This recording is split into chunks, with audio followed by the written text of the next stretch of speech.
Son, Holy Spirit. Amen. Papa Jesus, I love you. Bless my Papa, Mama, Mommy, Ate, Kuya, DJ, everybody.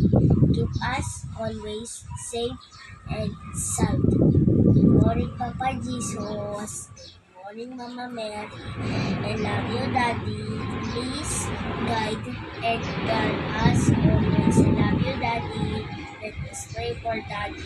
Our Father in heaven, glory be your name. Kingdom come, your will be done on earth as it is in heaven. Give us today our daily bread, and forgive us our trespasses, as we forgive those who trespass against us.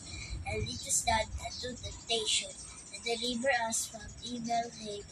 Hail Mary, full of grace, the Lord is with you. Blessed are you among women, and blessed is the fruit of thy womb, Jesus. Holy Mary, Mother of God, pray for us sinners, now and the hour of our death. Amen. Glory be to the Father, and to the Son, and to the Holy Spirit, as it was in the beginning, now and ever shall be, world without end. Amen. Thank you, Father, Son, Holy Spirit. Amen.